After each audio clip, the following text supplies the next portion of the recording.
ప్రభుత్వ సమాచారం ముందే లీక్. రెడీ చేస్తున్నప్పుడే ప్రతిపక్ష లీడర్ల చేతుల్లోకి.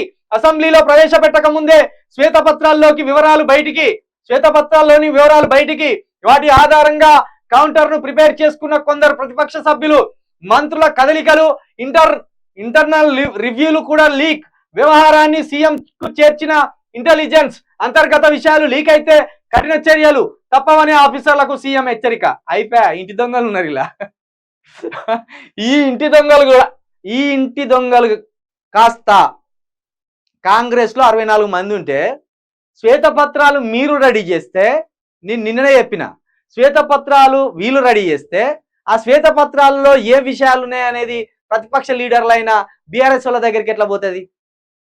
నేను నిన్ననే చెప్పిన, మీకు తెలివి లేదా అని ముందు గ్రహించే కేసీఆర్ మిమ్మల్ని అన్నాడు ఆ రోజు.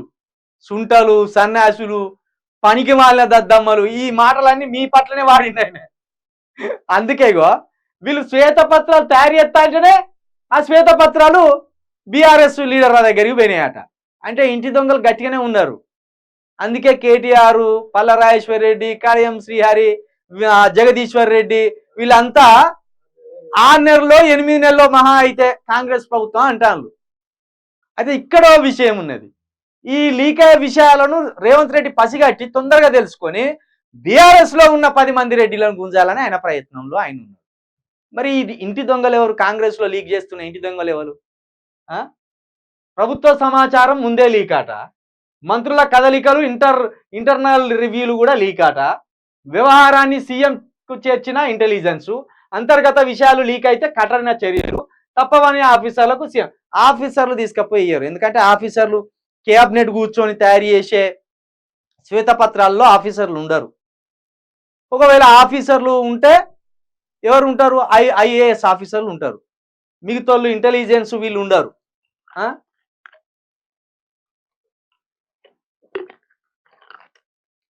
ఆల్రెడీ రేవంత్ రెడ్డి టీం అంతా రెడీ ఉన్నది.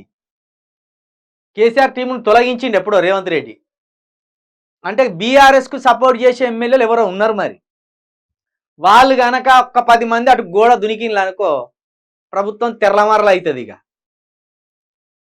కేటీఆర్ చెప్పింది అవుతుంది. 6 నెలల్లో 8 నెలల్లో ఖతం అయిపోతుంది. కాబట్టి ఇంటి దొంగలు ఎవరో ముందు పసిగట్టుర్రు. మేమైతే మీ ప్రభుత్వం 5 సంవత్సరాలు సంపూర్ణంగా కొనసాగాలని కోరుకుంటున్నాం. ఎందుకంటే మీరు సగంలో ఎగిరిపోతే, సగంలో పడిపోతే మళ్ళీ ప్రజలు ఏమనుకుంటారు?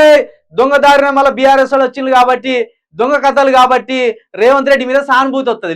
లేదు, రేవంత్ రెడ్డి మీద సానుభూతి రాకుండా రేవంత్ రెడ్డి పాలన ఎట్లున్నదో 5 సంవత్సరాలు మనం చూడాలి. చూసినాక మళ్ళీ ఎవరిని ఎన్నుకోవాలనేది అప్పుడు మనకు ఐడియా వస్తుంది.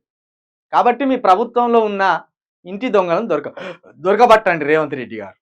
దొరకబడితేనే మీరు ఈ సమాచారం బయటికి